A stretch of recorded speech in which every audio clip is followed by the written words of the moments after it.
টি-20 ক্রিকেটকে বলা হয় ব্যাটারদের খেলা, কারণ সাধারণত ব্যাটারদের 4 ছক্কার ফুলঝুরিতে টি-20 ক্রিকেট হয়ে ওঠে আকর্ষণীয়। রানের মাধ্যমেই জমে ওঠে খেলা। এতদিন এমন একপেশে ধারণাই ছিল অধিকাংশ সমর্থকের। তবে এবারের টি-20 বিশ্বকাপ যেন চোখে আঙুল দিয়ে দেখিয়ে দিচ্ছে টি-20 ক্রিকেট মাতাতে পারে বোলাররাও। একটা লো স্কোরিং ম্যাচও বোলারদের জন্য হয়ে উঠতে পারে উত্তেজনাপূর্ণ। বাংলাদেশ দলও এর বাইরে নয়।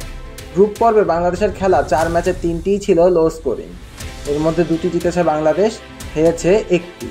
আর নেদারল্যান্ডসের বিপক্ষে 150 রান পেরিয়ে যাওয়া একমাত্র ম্যাচেও বাংলাদেশ জিতেছে বোলারদের কল্যাণে। এবারের আসরে বাংলাদেশের প্রথম ম্যাচে শ্রীলঙ্কা একটা সময় ধীরে ধীরে বড় সংগ্রহের পথে এগোতে থাকে। সেখান থেকে 3 উইকেট নিয়ে দলকে ম্যাচে ফেরান লেগ স্পিনার রিশাদ হোসেন। মুস্তাফিজুর রহমানও ভালো বল করেন। দ্বিতীয় ম্যাচে ছিল পেসার তানজিম হাসান সাকিবের দাপট। দক্ষিণ আফ্রিকার বিপক্ষে 4 ওভারে 18 রান দিয়ে 3 উইকেট নিয়েছিলেন এই পেসার। পরের ম্যাচে বাংলাদেশ নেদারল্যান্ডসের বিপক্ষে 159 রান করলেও ম্যাচ ধীরে ধীরে বের করে নেওয়ার চেষ্টা করেছিল ডাচরা। তবে সেই পরিস্থিতিতে দলকে আবারও ম্যাচে ফেরান রিশাদ হোসেন। 1 ওভারে 2 উইকেট নিয়ে নেদারল্যান্ডসকে ছিটকে দেন লড়াই থেকে। শেষ ম্যাচে তো রেকর্ড গড়ে বাংলাদেশকে ম্যাচ জিতিয়েছেন পেসার তানজিম হাসান সাকিব। 4 ওভারে 2 মেইডেন সহ 7 রানে 4 উইকেট নেন এই পেসার। দিয়েছিলেন 21টি ডট বল। তবে এই রেকর্ড 24 ঘন্টা পেরোতে না পেরোতেই ভেঙে দিয়েছিলেন কিউই পেসার লকি ফার্গুসন। এছাড়া মুস্তাফিজুর রহমানের শেষ 2 ওভার ছিল দুর্দান্ত।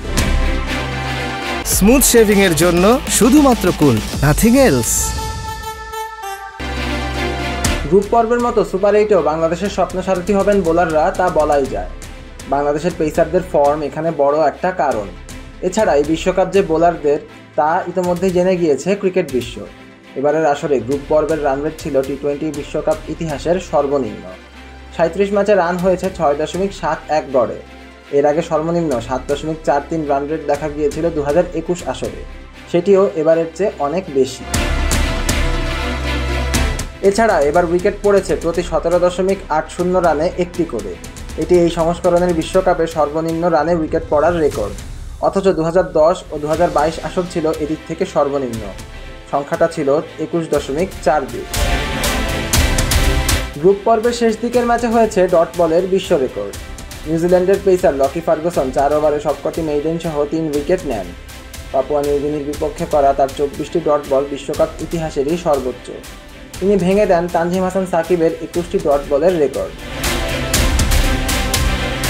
যুক্তরাষ্ট্রের পিচগুলো পেসারদের আতিথ্য দিলেও ওয়েস্ট ইন্ডিজের 6টি ভেন্যুকে স্পিন বান্ধবী বলতে হবে, কারণ সেখানে হওয়া গ্রুপ পর্বের 24 ম্যাচে স্পিনাররা 19.46 গড়ে 116টি উইকেট নেন। বাংলাদেশের রিশাদ হোসেন, সাকিব আল হাসান, মাহমুদুল্লাহ রিয়াদরা সুবিধা পাবেন এই মাঠগুলোতে। সেই সাথে তানজিম সাকিব, তাসকিন, মুস্তাফিজুর রহমানরাও আছেন দারুণ ফর্মে। তাই ব্যাটাররা কিছুটা অফ ফর্মে থাকলেও গ্রুপ পর্বের মতো সুপার 8এও বাংলাদেশের স্বপ্নসারথী হবেন বোলাররা, এই আশাবাদ ব্যক্ত করাই যায়। সিয়াম তালুকদার, অন ফিল্ড।